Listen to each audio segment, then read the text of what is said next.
हरे कृष्ण। द्वितीय श्लोक को देखते हैं।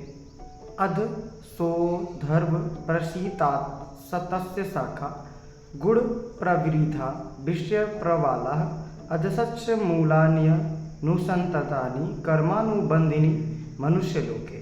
इस वृक्ष की शाखाएं ऊपर तथा नीचे फैली हुई है और प्रकृति के तीनों गुणों द्वारा पोषित है। इसकी टहनियाँ इंद्रिय विषय है।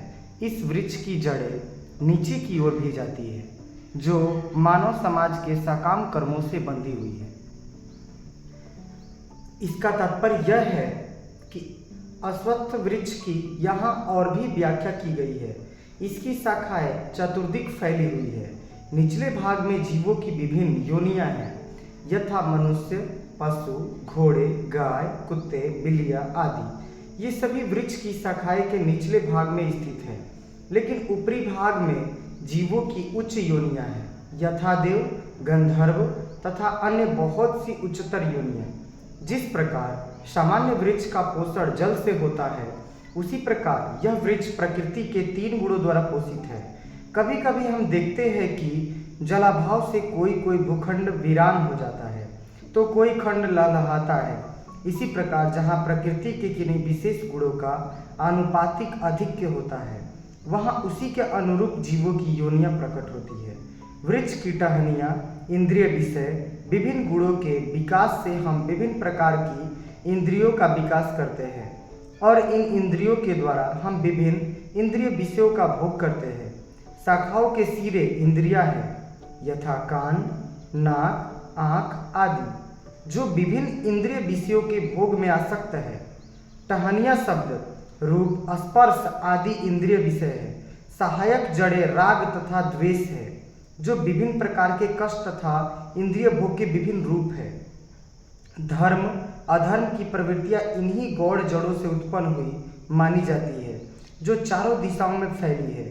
वास्तविक जड़ तो ब्रह्मलोक में है, किंतु अन्य जड़ें मर्त्यलोक में है। जब मनुष्य उच्च लोकों में पुण्य कर्मों का फल भोग चुकता है तो वह इस धरा पर उतरता है और उन्नति के लिए सकाम कर्मों का नवीनीकरण करता है। यह मनुष्य लोक कर्म क्षेत्र माना जाता है। तो जहाँ पे भी हम लोग कार्य करते हैं, जो इस मृत्यु लोक में हम लोगों को जन्म मिला है, यह हमारा कर्म क्षेत्र है, जिसमें कि कई सारी शाखाओं के वर्णन किए गए। जैसे कि अगर हम पेड़ों की शाखाओं को देखें तो शाखाओं के सिरे को, जैसे कि हमारे कान, नाक, आँख, ये सारी शाखा की सिरों में इंद्रिया के रूप में है। ये विभिन्न इंद्रिय वशों के भोग में आसक्त रहती हैं, जो हमारे कान है, नाक है, आँख है।